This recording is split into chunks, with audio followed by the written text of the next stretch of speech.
Hola! This is Shonen Shoujo Alice. Pardon me. I have mixed feelings about Jujutsu Kaisen, to be honest. And before I get into my thoughts on it, keep in mind, I do like this manga/anime. This is a spoiler-free video, so I can get into too much detail, but still, there's some stuff I'd like to say. I've been reading the manga for a while now, and I originally didn't think I'd read so much of it, but I like the humor and the art style, so I kept going. And even though I couldn't get involved emotionally in the story, I still for some reason got super excited when the anime was announced, which I'll talk about in a bit. As always, I'll put timestamps in the description box so you can skip whatever doesn't interest you. Okay, let's talk about Jujutsu Kaisen, a manga by Akutami Kege. I'll make this quick, or at least I'll try to make this quick, because I assume that most of you at least know the premise. The main character is a teenager called Itadori. He's in some sort of paranormal club in his school, and they recently found a mysterious mummified finger, which became the recent object of their studies. We also learn that Itadori's grandfather, his only family, is in a hospital.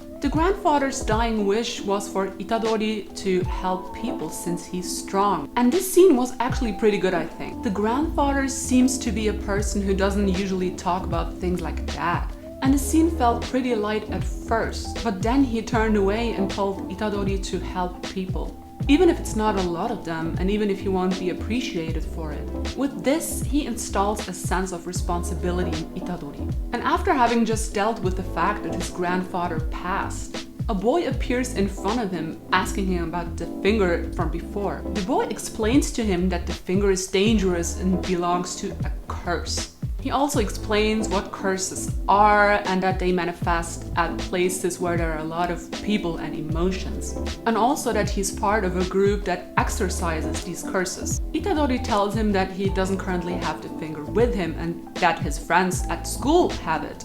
So they head towards the school where the friends are already being attacked. A series of unfortunate events unfold and Itadori ends up eating this finger. That was a dangerous move because the power the finger holds could have potentially killed Itadori. But not only does he survive, he actually manages to control the new force that resides within him. It turns out that the finger belongs to a creature called Sukuna, which is basically the king of curses. After Itadori and the boy, who is called Fushiguro by the way, fight the curses, a guy called Gojo appears. He is Fushiguro's teacher at a school for Jujutsu, or I guess sorcerers as they're called in English. Long story short, Itadori enters the same school and decides to help kill Sukuna. I know I left out some details, but I really wanted to keep this section short since it's not the main focus of this video. So let's talk about what's good about it or what isn't. Now, all of us have seen stories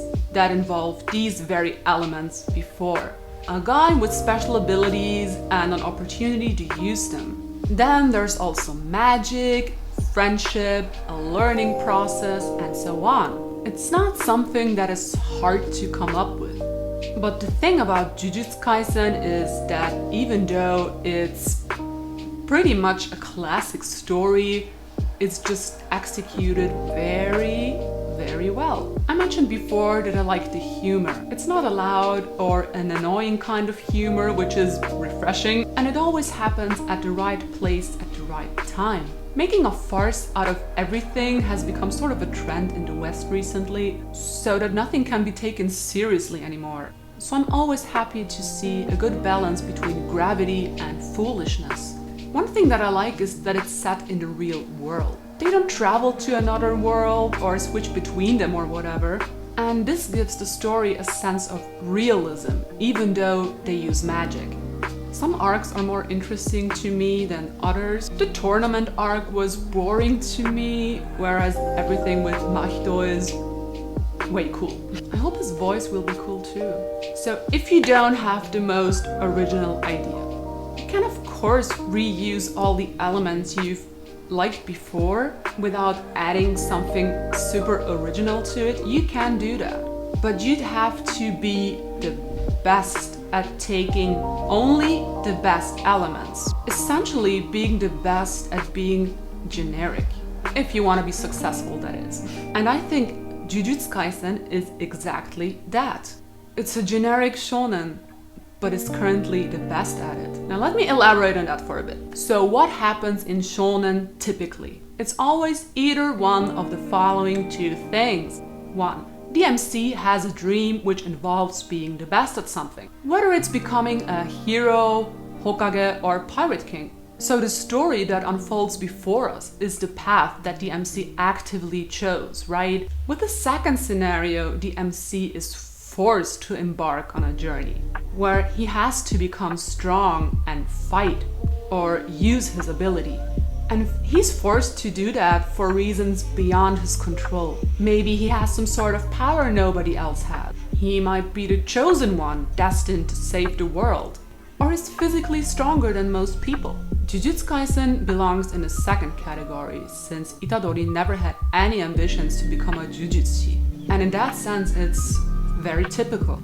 Stories like that exist en masse. So how do you set your story apart from others? By good world building, by great art, and of course, most importantly, having good characters. The MC himself is also rather typical, a more easygoing guy who you don't even want to get serious. The rest of the cast is also very likable.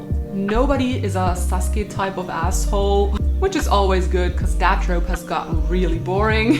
I personally love Gojo, especially when I found out about his past. And I also like Mahito. Watching the cast interact with each other in their daily lives is really engaging, and it makes me want to join the school and hang out with them. Even though the characters aren't the most original, it's easy to understand and like them. I noticed that most of them don't get this huge arc where we see their past and things about their lives and explanations about who they are. You know, like Kimetsu no Yaiba did in every other chapter with the most boring of characters. And I really like this approach. The author takes the time to give characters exposure when it's necessary. Again, the balance is just really good here. But of course, you can't escape all stereotypes, but that's okay. I also love how the characters look beautiful and cool at the same time. The art is so dynamic and the style is so distinctive, and the action scenes are really fun, I think. And since there are also noroi or curses, it's also rather dark, which I always like. The author's style also isn't the most refined. Like Shingeki no Kyojin or Chainsaw Man, it almost looks like sketches, if you know what I mean. But the thing with this kind of style is that the faces are usually more detailed than the rest, which gives the whole thing a surreal or dreamy vibe, which I love. And this sort of thing obviously gets a little bit lost in the animation. But the animation is good, as expected from MAPPA. It's always exciting to see an anime adaptation of a manga you've already read. It's just so interesting to see how other people perceive the characters, you know?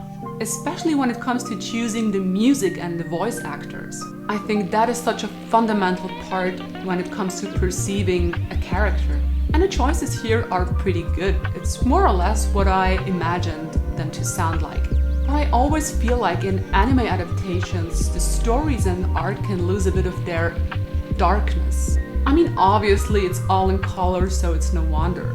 But sometimes I think the choices of color and saturation are kind of questionable. A prime example of this is Tokyo Ghoul. Everyone knows that the manga is better. But to me, a reason for that is that the manga is actually convincingly dark, whereas the anime seems almost a bit childish, in part due to it being extremely colorful. Anyways, obviously the ending song is great. Akuro is the shit. I was really surprised to see him do something like that. I didn't think he was the type, but okay. About 2 years ago, I got really into Japanese hip-hop, and Akuro was one of the first artists I listened to. I love his album Outside the Frame. Seriously, don't sleep on this shit. So, I tried to keep this short because I like to keep my videos compact. So I hope I didn't forget anything, but I probably did. But of course we can still discuss it further. Or you can tell me why Jujutsu Kaisen is not a generic anime or manga. You know, maybe I got it all wrong. In any case, thank you very much for watching. And next time, I think I'm gonna do some sort of Halloween-y thing, but we'll see. Well, bye for now.